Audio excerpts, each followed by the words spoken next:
Olá, ouvintes! Meu nome é Carol Messeder. Olá, pessoal. Meu nome é Fabrício Dias. E essa é a nossa convidada mais do que especial, doutora Maria Tereza. Bem-vinda ao podcast Chama a Clínica. Bem-vinda, doutora Maria Tereza. Boa noite, gente. Muito obrigada pelo convite. Fiquei muito feliz. Para quem não sabe, Maria Tereza, e hoje a nossa pauta que nós vamos conversar hoje é um pouquinho sobre residência médica. Maria Tereza, você vai se apresentar, mas nossa residente de clínica médica do 2º ano. Então, eu vou deixar você fazer as honras, tá? Mas é muito... A gente já queria fazer uma pauta com residente há algum tempo, né, Carol? É verdade. Então, assim, e a gente que custou achar, assim, um residente mesmo, assim, pensou, repensou, vamos ver. Aí eu acho que depois do seu primeiro ano de residência ficou mais claro pra gente que a gente já tinha escolhido a residente para participar. Então, seja bem-vinda e eu acho que vai ser um papo muito legal aqui hoje. Muito obrigada. Pode se apresentar, TT. Então, eu sou a Maria Tereza, me formei em medicina em 2021 e hoje, logo em seguida que formei, fiz prova de residência e já entrei direto. Trabalhei apenas 2 meses em centro de saúde, aqui em Belo Horizonte mesmo, e logo em seguida já entrei para residência de clínica médica. E como que foi a escolha para você, tanto da medicina quanto da clínica médica? A gente gosta dessa parte da história. Exatamente, essa parte é boa. Então, a decisão de medicina é muito engraçado. Muitas pessoas falam isso, mas realmente foi o que aconteceu comigo. Desde pequena eu já tinha vontade de fazer medicina e tem até uma senhora que é do interior de um distrito do lado da minha cidade, que desde pequena eu falava isso com ela e ela, emocionada depois que eu formei, ela chegou a falar: eu falava, você seria médica, você sempre falou. E, assim, realmente foi o que aconteceu. E ao longo do tempo eu gostava, em geral, de todas as matérias, mas me interessei mais pela área de biológicas mesmo.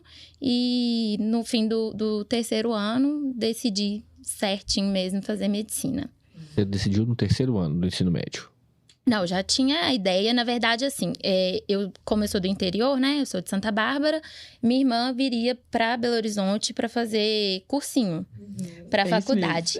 E aí, ela falou, eu só vou se minha irmã for. Qual que é a diferença de idade de vocês? De 4 anos. Uhum. E aí, eu falei, olha, eu quero fazer medicina, então eu preciso de um estudo melhor do que no interior, um preparatório mesmo para o vestibular melhor do que no interior. E aí, no 1º ano, eu mudei com essa intenção de estudar mais e fazer medicina. Você passou e você fez vestibular onde? Quando você fez vestibular? Quando eu fiz vestibular, só aqui em Belo Horizonte. E fora, eu acho que eu fiz Itaúna, se eu não me engano, e só. Mas eu fiquei mais... a prioridade era BH? A prioridade era BH, por ser mais próximo. Faculdade? Eu fiz faculdade na UniBH. Você deu palestra esses dias, não? Verdade. Então você foi uma das primeiras turmas da Uni, né? A Uni começou recentemente, não? Não, na verdade não. Já tinha... Quando eu entrei, tinha uns 10 anos já de faculdade. PUC, a gente confunde. Eu acho que eu tô ficando velho mesmo. Você não entrega, não. Tem uma ex-residente sua e uma residente atual. Eu comentei isso aqui antes de começar, exatamente. Assim, então, na hora que na mesa começa a ter várias gerações de residente, a gente começa a ter achar que a gente tá velho. Igual um dia mesmo. lá no hospital, tava uma médica que trabalha muito tempo com o Fabrício.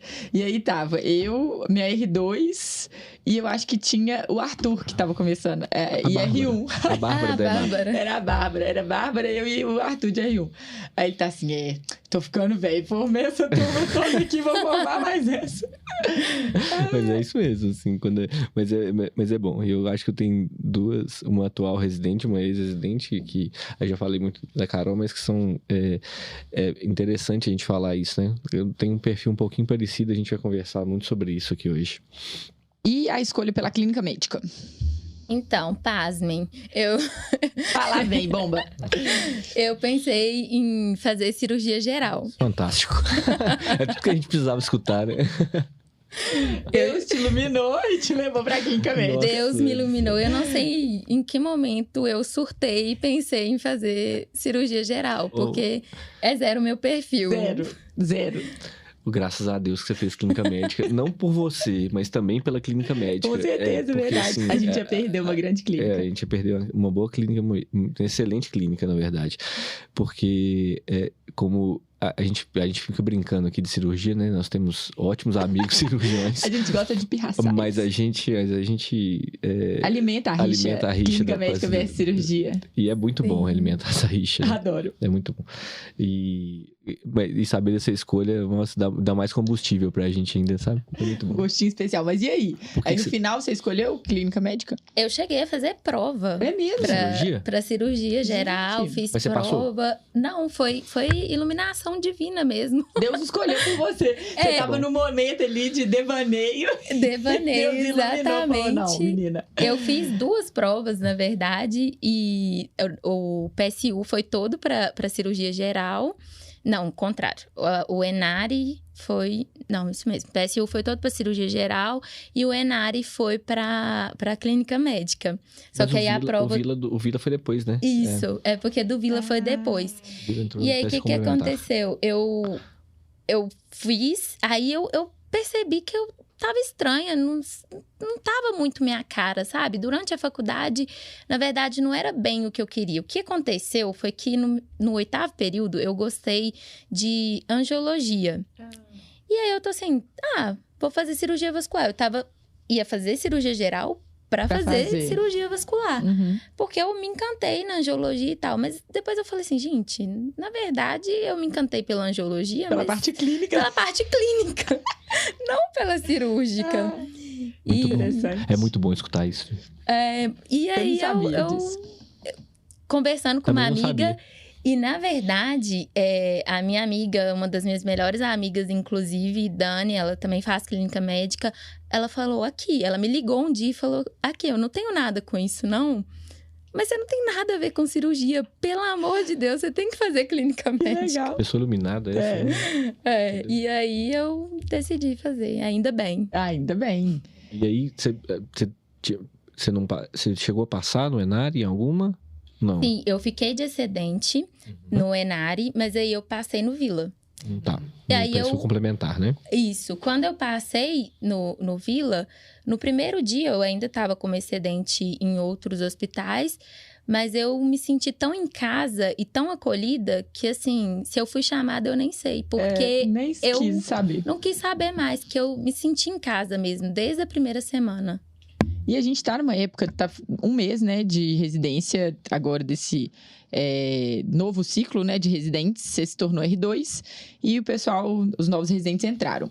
Quando você entrou no hospital, nessa primeira semana, vamos colocar assim, ou no primeiro mês, o que você achou de maior dificuldade? Quais foram os maiores desafios desse início como R1 de clínica? O que você consegue identificar? Olha, o maior desafio é organizar a rotina. Eu comecei na enfermaria, né? E é a nossa rotina maior da clínica médica.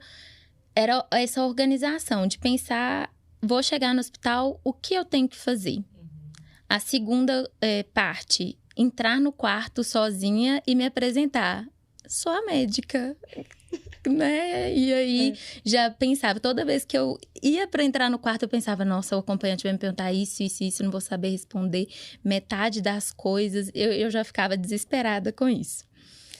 E a terceira, e eu acho que talvez, para uma pessoa muito preocupada como eu, são as urgências, que eu ficava tensa. Mas eu acho que isso aí é uma dor incomum, assim, de todo mundo.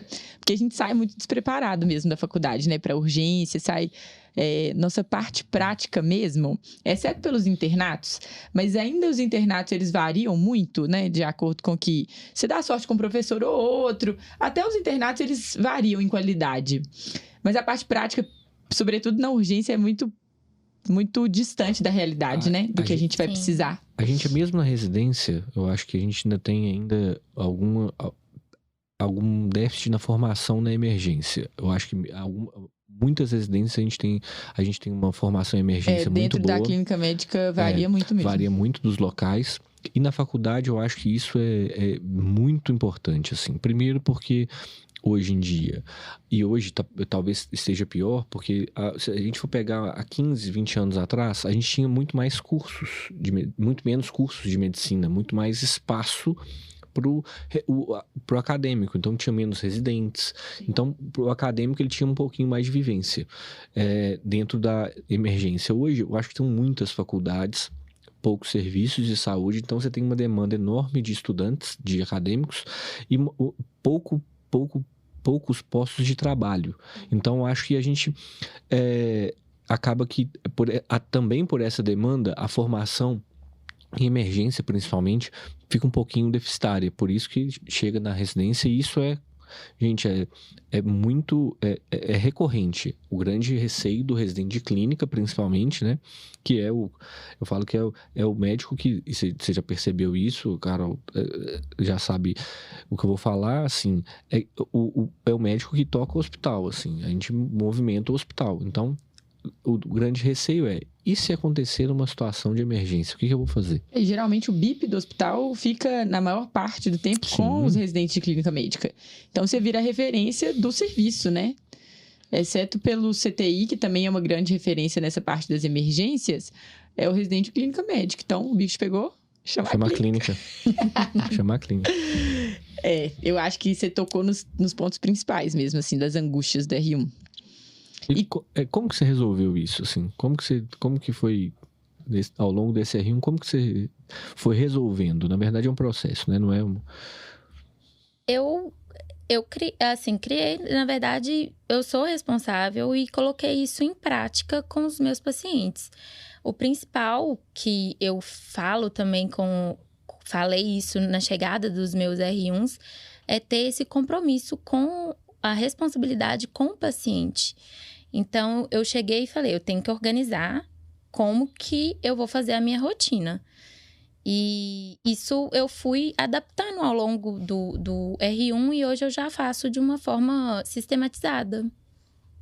Amadureceu, né? Ao longo desse R1, você vai testando o que dá certo, o que não dá. Às vezes você faz de uma forma e não deu muito certo, funcionou mais de outro jeito, você vai e muda. Funciona mesmo.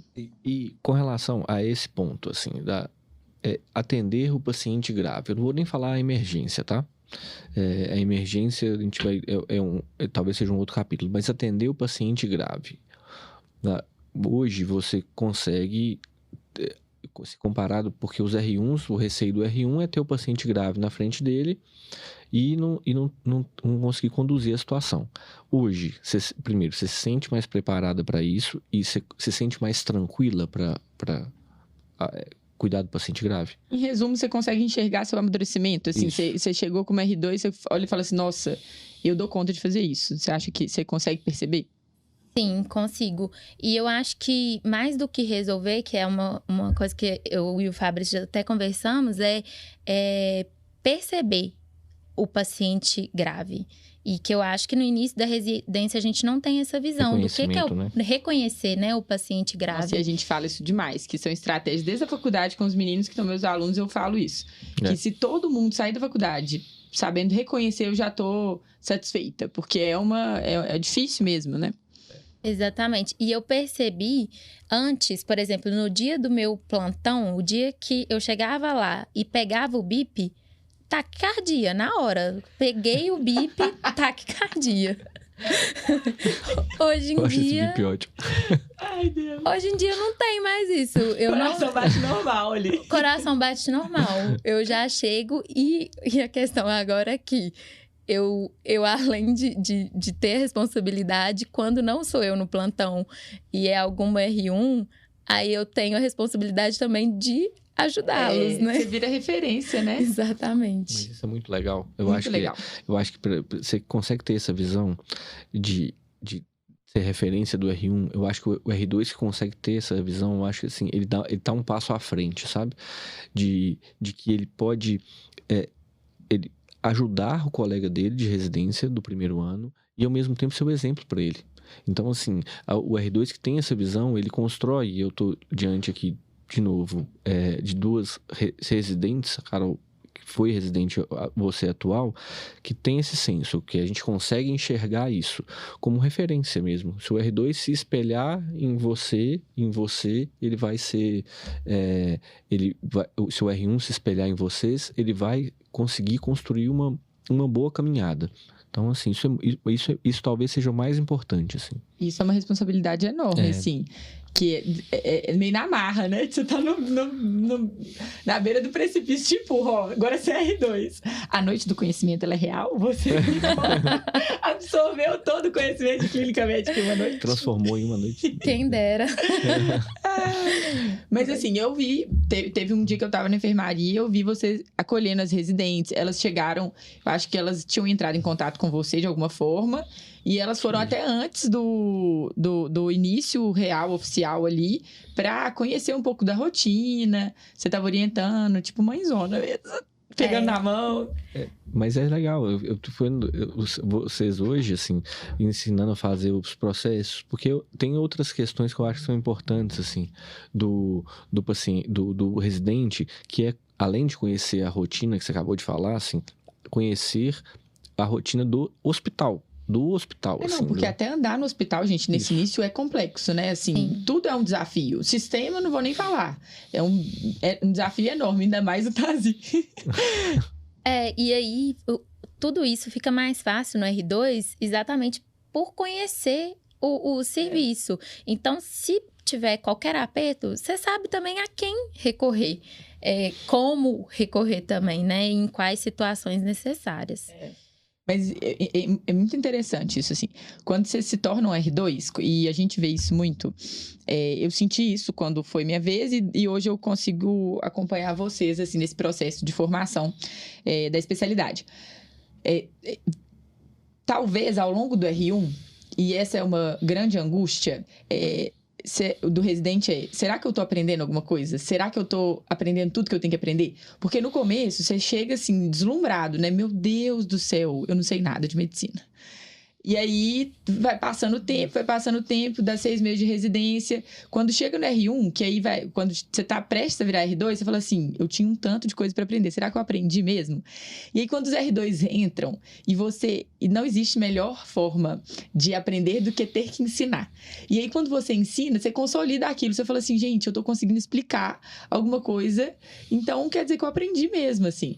E isso é uma realização pessoal, eu acho, também. Ver você fazendo isso é uma realização enquanto preceptor, e enquanto residente, fazer isso também é uma realização. Se tornar essa referência, ver que você não só domina aquela rotina ali, mas também a parte técnica também foi construída ao longo de um ano de residência, sabe? Isso é muito bacana.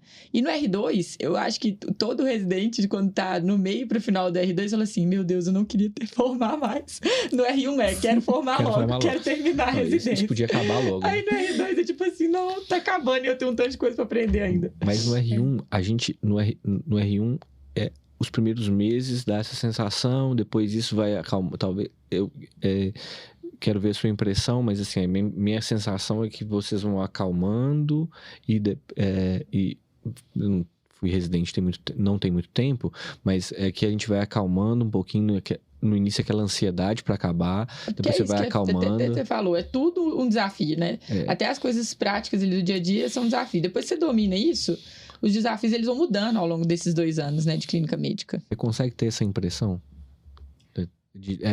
Essa visão da sua evolução pessoal mesmo, assim. Médica. Sim, eu até comentei, tudo eu comentei antes com o Fabrício, porque o Fabrício é meu chefe. E eu tive a oportunidade... Finalizamos um estágio esse mês, né? Mês passado eu tava com ele na enfermaria, agora eu tô no CTI. E aí eu falei isso com ele, que eu sempre fui muito insegura, por preocupação mesmo.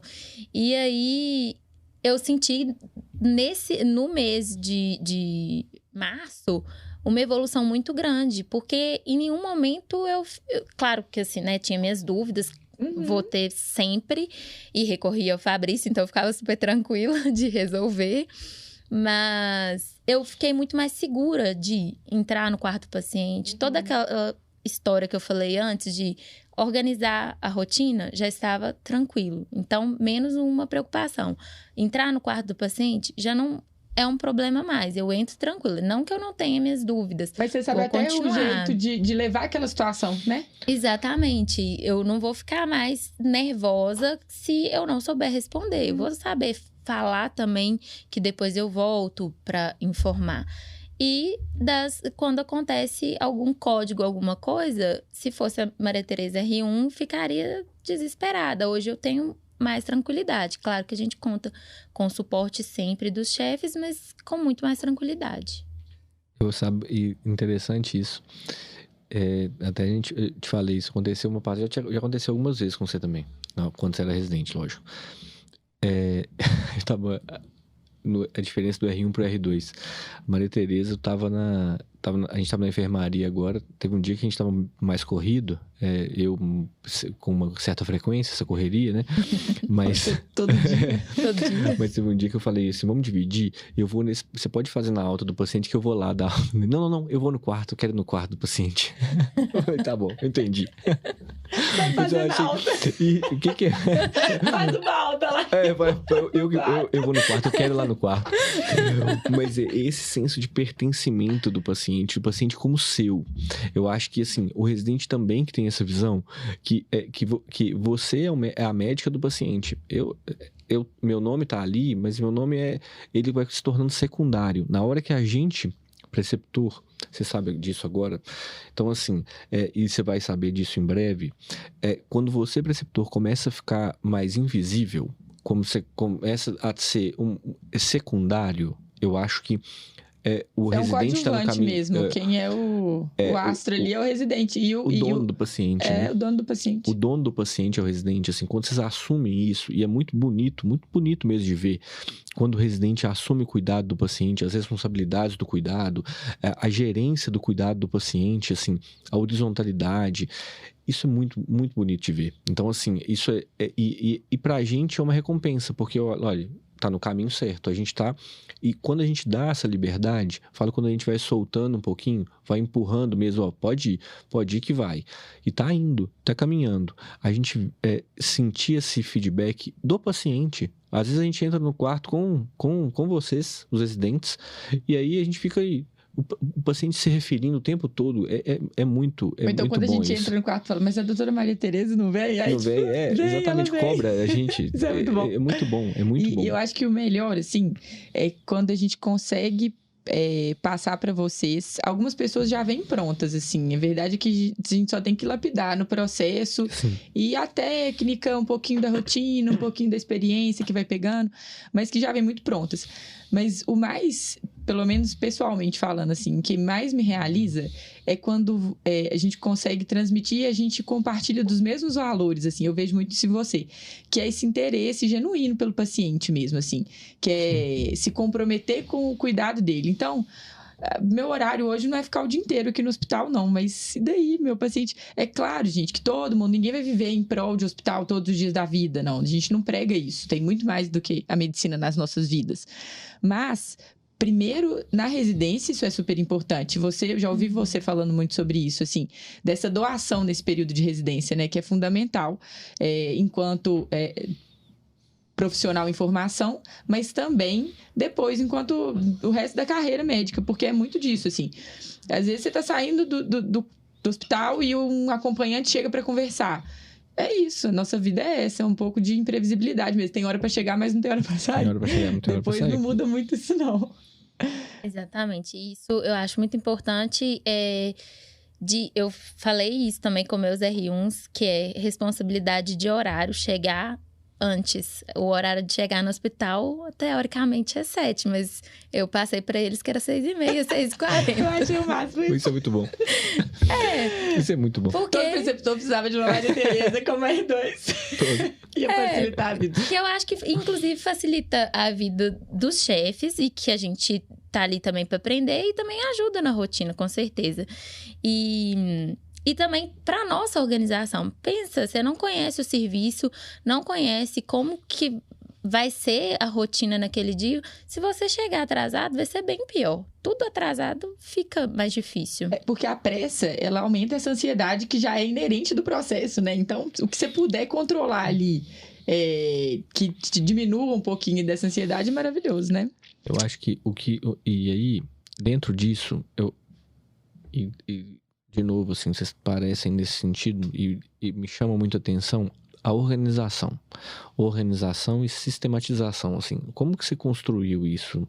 Como que você desenvolveu isso? E essa pauta aqui é ouro. Ouro em forma de conteúdo. Porque são dicas maravilhosas de uma R2 com muita performance. Então, meio que mastigar as coisas, assim. Qual que é o segredo? O que você colocaria aí como dicas práticas mesmo, para quem está começando na residência? Então, primeira coisa, os materiais. Posso falar disso? Pode, por favor, fale disso. Porque eu tava com acadêmicos que não têm esfigmo no hospital, fazendo internato de clínica médica. O básico, assim, essa parte eu acho que eu nem precisaria falar, né? É o óbvio que precisa ser dito. O óbvio também precisa ser dito, né? Mas assim, esfigmo, esteto, oxímetro, tudo isso é importante. Um termômetro. Mas assim, de outras coisas, assim, de curiosidades para um residente. Canetas, muitas canetas, porque os preceptores sempre não têm caneta. Os preceptores não têm canetas, perdem as canetas. Eles perdem as próprias canetas e as canetas dos outros, acontece sempre. Inclusive, mesmo. Essa semana eu tô com uma caneta Maria Tereza. Inclusive, essa caneta aqui é do estúdio, obrigada. Foi um gift que eles me deram aqui. Eu peguei uma caneta emprestada com a Maria Tereza essa semana e não devolvi. E eu tô falando publicamente que eu não vou devolver. Obrigado. É a reserva, Fabrício, tá vendo? Já tá na dica. Pode ficar com a caneta.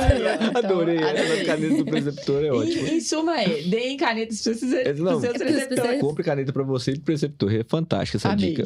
Outra coisa, além de caneta, eu gosto de canetas coloridas porque anotar o que é de mais importante. Outro ponto, o marca-texto. Marca-texto é super necessário, não só para a sua organização, mas também, por exemplo, ter uma dose especial.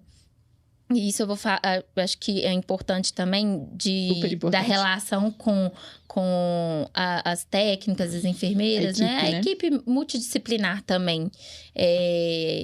É muito importante, por exemplo, nessa parte das técnicas. Se você precisa de uma dose especial, não é simplesmente você entregar lá a prescrição e ela adivinhar que tem uma dose especial. Eu falei sobre isso essa semana no Instagram, porque isso muda muito mesmo, assim. A forma, porque muda o final da cadeia, que é o que mais importa, que é o atendimento do paciente, mas muda uma série de processos antes, que é a nossa relação com essa equipe, Exatamente. né? Que estabelece confiança, interesse, cuidado, né? Com elas também, tipo, não é tacar o negócio e elas que se virem pra procurar. Exatamente. E eu vi, né? essa postagem, inclusive, e é do por favor e muito obrigada. Elas estão ali trabalhando como você. Então, cada um com o seu trabalho, mas todas com o objetivo de cuidar do paciente. Então, marca a dose especial, entregue em mãos. Se a técnica responsável não estiver, entregue para outra e pede para avisar. Isso acontece com tranquilidade, mas fala, uma dose já tá aqui para tal paciente, por favor e obrigada, né? Eu acho que é o básico também. E é isso, além do marca-texto também tem o grampeador, que ajuda também. Mas enfim, são coisas que só de dicas, assim, nada extra, exatamente. Mas é muito importante isso. Muito. Porque isso ajuda muito. Isso é uma. E eu acrescentaria ainda, porque eu sou old school. Hoje em dia, os meninos têm vários que têm iPad, anota ali, é chiquérrimo. Mas eu sou do vide a minha agenda, que ainda é de papel. Eu também sou senhora. Eu tinha pranchetinha, achava o máximo, assim, minha prancheta. Colocava meu nome, que eu perdi ela no hospital sempre, mas Outro ponto que eu ia falar é disso, que eu pensei, a prancheta. Em vários momentos eu tentei fazer folha separada de cada paciente.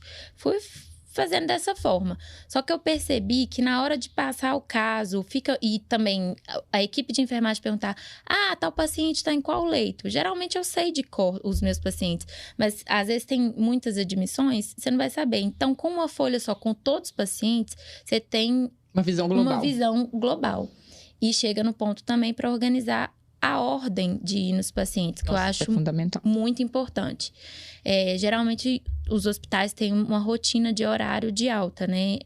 9 horas, pelo menos agora lá. Isso, em geral é 9 horas mesmo. E aí, você tem que pensar, prioridade alta. Já adiantar, se possível, essa alta no dia anterior para chegar e já liberar o paciente cedinho. Depois que liberou as altas, vai para os pacientes graves ou potencialmente graves. Passa neles primeiro, depois, se não tiver nenhum paciente grave, passa nas admissões. Eles não foram vistos ainda. Vem, às vezes, né, de outros hospitais ou do pronto atendimento com o diagnóstico, mas pode ser que seja outro. Então, isso é importante, essa organização. E depois vai na sequência que... É emocionante escutar essas coisas, porque assim, é o que a gente é o que a gente ensina, né? É o que a gente fala, isso é como que organiza, né? Então, assim, ver que isso vai amadurecendo e na sua visão, a visão de entender o quão importantes são essas coisas, quão importante dar uma alta até às 9 horas da manhã para o hospital, assim, a importância disso para o serviço e a importância disso para o seu paciente. A organização de ver o paciente, que é uma admissão antes dos outros, isso é bem legal. Sobretudo nos plantões, né, TT? É muito corrido, gente, porque às vezes você vai ter quando você tá na sua rotina ali, até que você consegue estabelecer, talvez um paciente intercorra e tal, mas não é o habitual, não é o dia a dia, né? Você consegue estabelecer, você já tem traçado seus pacientes, uma admissão ou outra que você não conhece, você dá uma olhadinha ali e consegue traçar essas prioridades. No plantão, é um tanto de demanda ao mesmo tempo. Se você não faz esse exercício de sistematizar e de elencar as prioridades, você não anda com o seu plantão. Porque você fica louco, igual uma barata tonta andando. Então, isso é fundamental na enfermaria e te destaca, te diferencia na hora do plantão, de você dominar seu plantão. Seja com BIP, até mesmo no CTI, porque as demandas elas vão surgindo a todo momento. Alguém te pergunta isso, né? Se você já não tiver traçado ali, o que eu tenho que fazer primeiro? Vamos liberar as altas, vamos fazer não sei o quê, esse paciente está mais grave. E até quando você vai cobrando os exames, esse é o ponto de chegar às 6h30, e é super interessante, porque não é você chegar e ir lá e ir para o quarto paciente. Você vai chegar, vai ver os exames, se ele tem exame ou não, ver se teve alguma intercorrência, ver os dados vitais. Então, uma série de coisas que você vai fazer antes de entrar no quarto, ou deveria fazer antes de entrar no quarto. E fazendo isso, às vezes você vê que um paciente que estava até ok, caminhando bem, tem um exame alterado, teve febre, teve não sei o quê, e ele se torna uma prioridade ali nessa sua pré-avaliação. Então, sistematizar isso, eu acho que você foi, assim, brilhante, eu acho que é o ponto fundamental. E pro doente também, né? O doente, ele na hora que você chega no quarto, você entrou no quarto do paciente, e ele... Olha, eu vi que só teve isso à noite, não, eu vi esse exame. Aí o paciente, ele já te olha de uma maneira diferente. Espera aí, essa médica tá interessada em mim. Nós estamos vivendo aqui no contexto que o paciente, às vezes, sabe o exame dele antes de você passar no quarto. Acessou o sistema ali do hospital, acessou não sei o quê, e já sabe. Então, se você não souber, não é nem o mínimo, você passa vergonha se você não souber. Porque não dá nem pra mandar o caô. Não saíram. Não dá, não. Saiu, tá aqui. Tá aqui.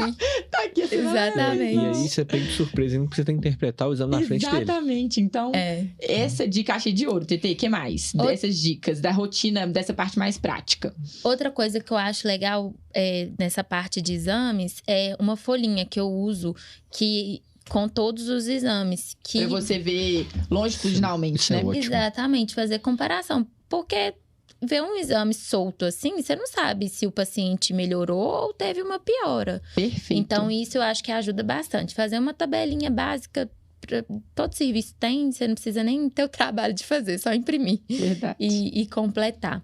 Outra coisa de exame que eu pensei aqui agora, na hora que vocês falaram isso, foi os exames de imagem. Às vezes, o exame de imagem não é feito no mesmo dia. A gente consegue muita coisa rápida, né? Por ser serviço particular, mas às vezes fica por outro dia pelo número de pacientes. Faz muita diferença. Antes de entrar no quarto, passa na secretária e pergunta para ela: o exame do fulano já tá agendado? Nossa, porque o paciente vai te perguntar. E você chegar lá já com a resposta antes de perguntar, ele fala: não. Ela tá preocupada. Isso reforça uma coisa que é fundamental, que é a relação médico-paciente. Ele vai se sentir mais confiante, mais seguro e, principalmente, vai sentir que você tá realmente ele cuidando dele, interessada em resolver a vida dele, né?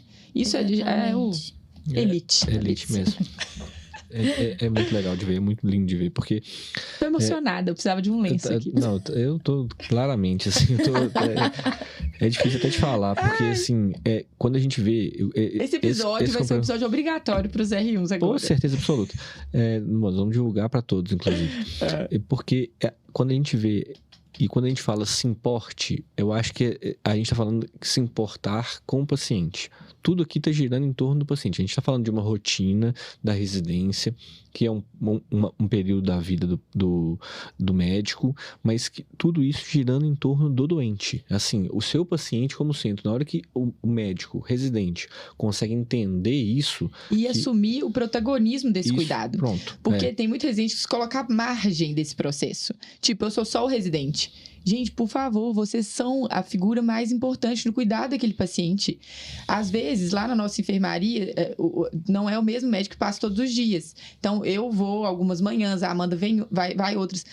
A gente consegue, entre nós, pela nossa dinâmica, não perder a horizontalidade.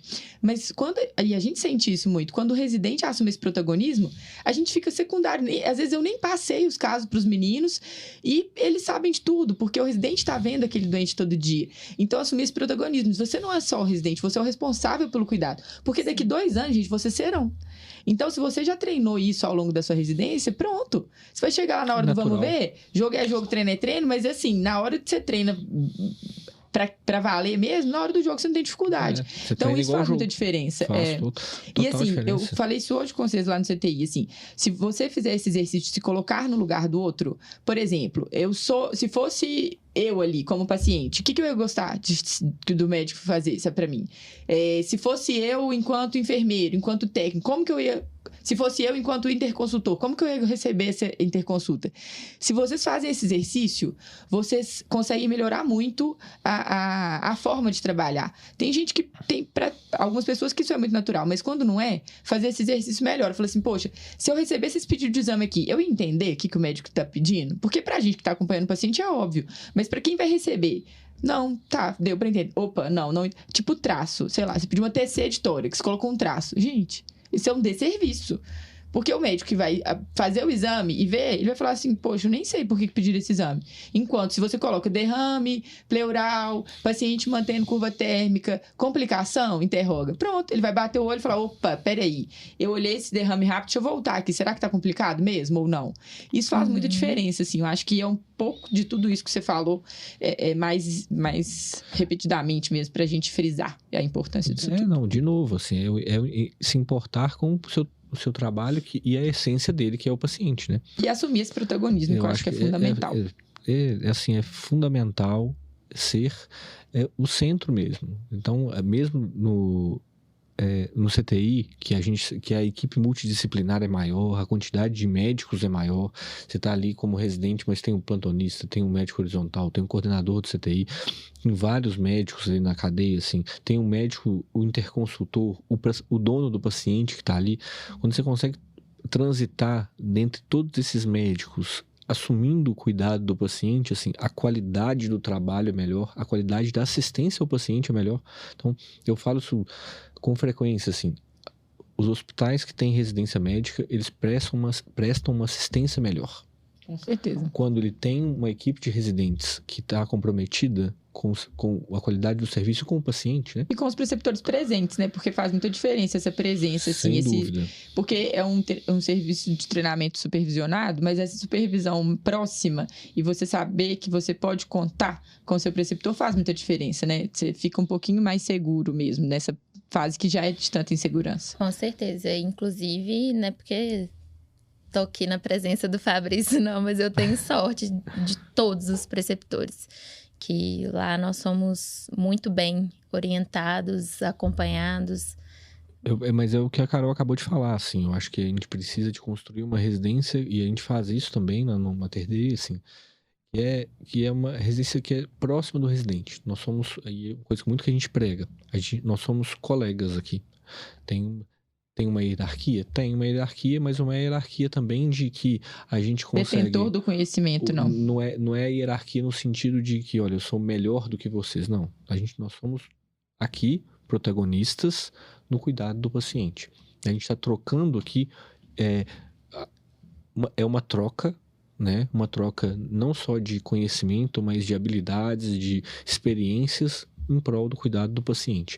Então, isso é quando isso consegue funcionar bem, a preceptoria com a residência, assim, a qualidade do serviço, ela é de uma maneira, se eleva de uma maneira fantástica, assim, é muito bom mesmo. Então, voltando aqui às dicas práticas, você falou de organizar essas prioridades, chegar a cobrar, essa parte do exame que você falou é fundamental, de já chegar com um domínio ali no leito do paciente, sistematizar para você, depois de olhar os pacientes, eu vou fazer o quê primeiro, você falou das altas, das prescrições e tal. E você chega a ter um checklist, assim, já fiz alta, já fiz prescrição, já fiz evolução. Como é que é isso para você? Como é que você se organiza nessa parte prática? Aí, aquela questão da folha única é exatamente para marcar o paciente da alta, por exemplo. Eu coloco um X bem grande que aquela demanda já foi. E enquanto eu discuto com o preceptor, né, depois que passa nos quartos, outra coisa importante antes de finalizar essa parte da organização, é também muito importante o residente ter em mente que teve alguma dúvida até no exame físico mesmo do paciente, pediu o preceptor para voltar. Porque às vezes a gente até esquece disso, que eu acho que faz muita diferença. Que às vezes a gente quer resolver, prescrever, evoluir, mas aí ficou alguma coisa do exame físico de aprendizado. Às vezes não vai mudar muito na sua conduta, aquela coisinha específica, mas volta para aprender mesmo. Eu pensei nisso aqui agora. Ótimo. Excelente. Mas assim... E às vezes o residente fica com vergonha de perguntar, né? Fica com vergonha de não saber. E isso é uma bobeira, assim. A gente fala muito que não existe pergunta boba. Não existe. E a gente sabe que a curva de aprendizado, vocês estão ali para isso mesmo. Então, esse auxílio, às vezes até... volta lá comigo no quarto. Ou a gente vai ter que dar uma notícia ruim. Vai lá que eu quero ver como é que você faz. Isso é muito... A gente cresce muito profissionalmente vendo como o outro faz. Assim, sabe, olha... Eu não achei... Eu achei isso alterado. Será que está alterado mesmo? Isso tem valor? Eu vi isso. Você valorizaria isso? Isso. Vamos lá pra gente ver. Não, sim, por isso. Não, nossa, Carol, eu não tinha visto. É comum que os residentes vejam, porque vocês passam mais tempo dentro do quarto do paciente do que nós. E é comum que vocês tragam coisas que às vezes a gente nem viu. E fala assim, nossa, é verdade, não tinha visto. Poxa, ótima ideia. E isso é muito, muito bom.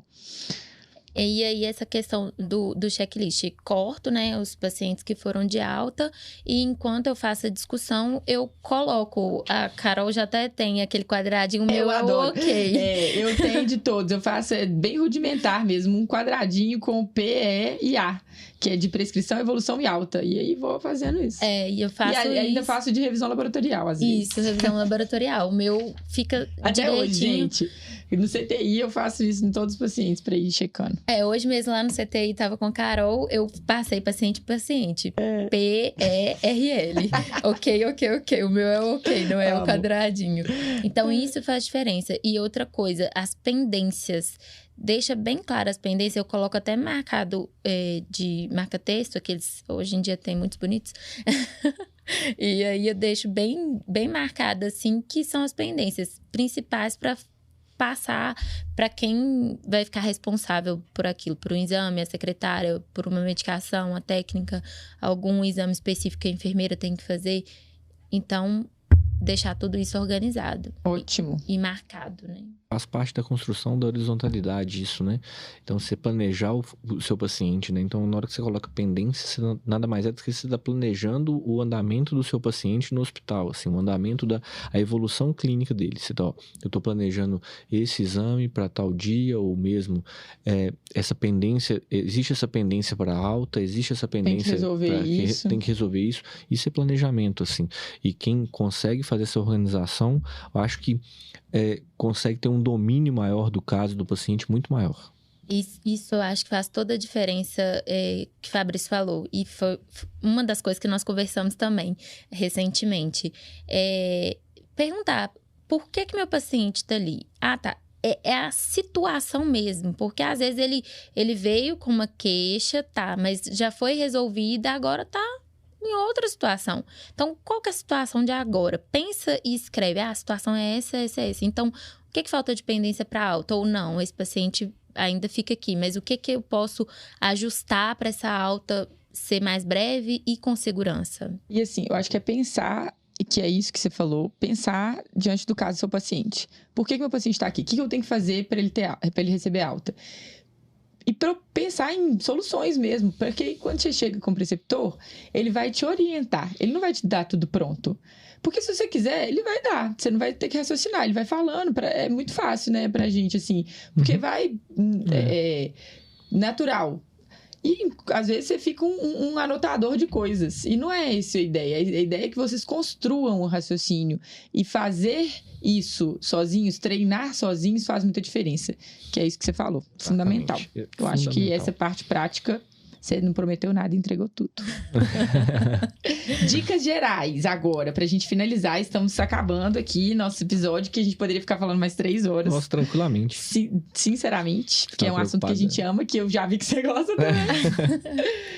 Dicas gerais. Preocupada que é difícil, viu? Não é difícil. Não é, tá vendo? É um bate-papo. Você esquece que tem inclusive, câmera. assim, eu fiquei bem tensa, gente, emocionada aqui, me senti famosa, que eu sou fã. Então, assim, fiquei, assim, Muito bom. me achando de ser gente tá convidada. A gente ficou feliz demais por A você gente ter tá aceitado. adorando.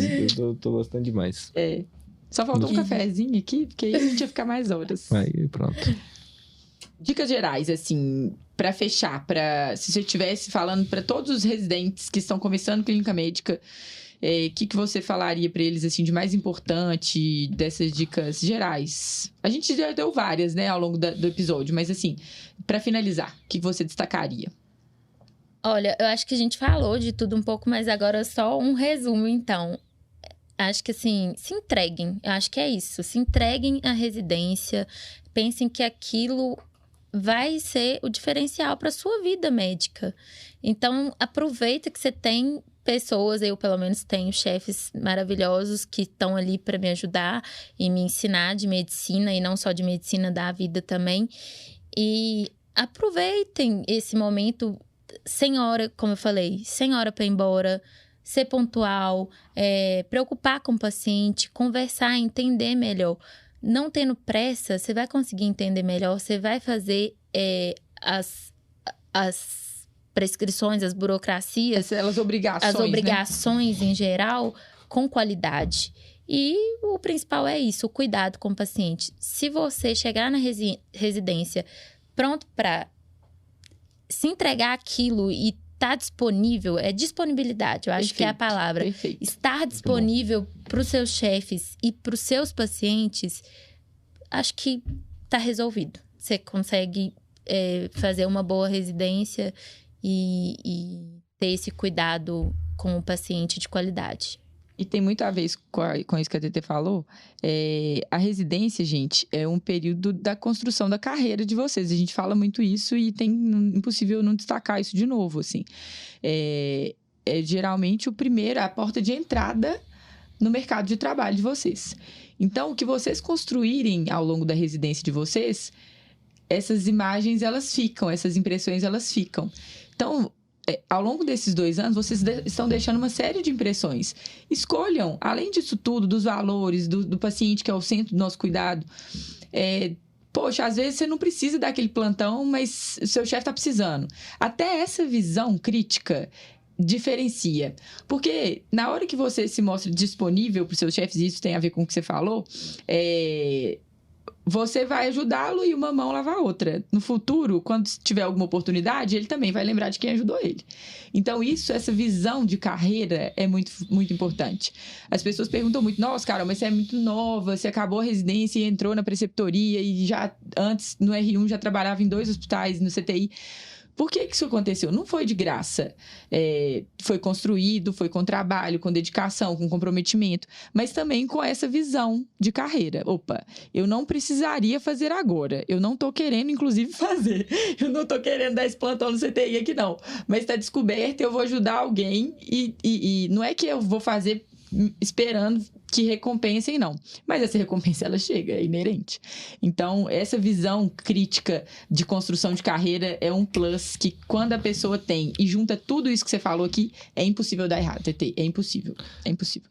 E tanto é que não tá dando, né? Então, assim, tá dando super certo, né? Então, assim, porque... E a gente fala isso muito aqui, e a gente fala isso muito pros residentes, é muito bom ver quando o residente, ele acredita nisso. Você pratica isso. Então, a gente vê isso na prática. Nós somos testemunhas disso, que o que você acabou de falar, você faz isso na prática. Então, assim, você pratica o que você está falando. Suas ações, elas só corroboram e endossam o que você acabou de falar. Não é uma coisa que você está aqui falando e na prática é diferente. Não. É exatamente a mesma coisa. Eu lembro do episódio, inclusive, com a TT. Eu tava de plantão no CTI. O Fabrício, coordenador horizontal do CTI, um dos CTIs que eu trabalho, e coordenador do PS e da unidade de internação lá do Vila da Serra. Aí, 1000 escalas pra fazer, de vez em quando, dar uns rolos, né? Me salvou numa escala. Aí eu tava saindo do plantão, ele tá assim, meu Deus do céu, fiz uma cagada. Eu falei, o que você fez? Eu coloquei o plantonista pra amanhã, e aí eu achei que era hoje, e dou sem plantonista pra hoje. Aí ele... Ai, meu Deus, quem que vai me ajudar? Manda mensagem pra Maria Tereza. E ela deixou de ir numa festa pra fazer o plantão pra mim. Foi aquele de 6h40 da noite. 6h45. É, 6h45. 6h45. Era 10 para 7, eu liguei pra ela. Ela tô arrumando pra uma festa, não tem jeito. Passou 5 minutos, ela me ligou. Eu não vou na festa, não vou dar o plantão. Eu falei assim, meu Deus. Mas é anjo, né, gente? Mas é anjo. Meu Deus do céu. Verdade. Não é verdade? Eu lembrei aqui agora. Foi, verdade verdadeira. Aqui, mensagem final, que o papo tá bom, mas infelizmente nós temos que terminar. Vamos lá. Antes, eu gostaria de te agradecer, foi uma delícia ter o episódio. Eu já imaginava que esse papo ia ser bom, mas assim, é porque a gente compartilha e eu não tenho tanto contato assim com vocês, mas o pouco que tem a gente já consegue ter uma imagem, assim, ter uma impressão. E conversando um pouquinho mais, a gente vê que as coisas fazem sentido e a gente consegue contaminar vocês, assim, um pouco com essa nossa paixão pela clínica médica, pelo nosso interesse pelo paciente. E que a gente pratica tudo que a gente acredita mesmo, né? Então, é o exemplo maior... A gente ensina muito pelo exemplo. E ser isso para vocês nos dá muita responsabilidade, mas é muito gratificante também. Eu acho que uma palavra, assim, orgulho, sabe? Orgulho do que a gente está fazendo, mas também da médica que você está se tornando. Então, assim, eu acho que ver essa caminhada e ver esse desenvolvimento é muito bom, tá? Eu fico muito orgulhoso. Nossa, eu tô muito feliz mesmo de estar aqui, como eu falei. Muito obrigada pelo convite. E eu admiro muito o trabalho de vocês dois. Eu tenho menos contato com a Carol, mas quando eu tenho, sempre... Nossa, maravilhoso. Tanto no CTI quanto na enfermaria. Muito obrigada mesmo, Fabrício, meu chefe querido. Todos os residentes são apaixonados por ele. Não tem nem jeito de não gostar. Tem que ter paciência, mas... Não, nada disso não. Tendo paciência e resiliência, bom. Não. É um chefe muito importante pra gente. E assim, até entre os chefes, ele é importante... como chefe entre eles, né? Assim, isso é legal. Ele faz todo sentido. Ele é uma referência para todo mundo. Né? Ele tá lascado, porque a responsabilidade só vai aumentar.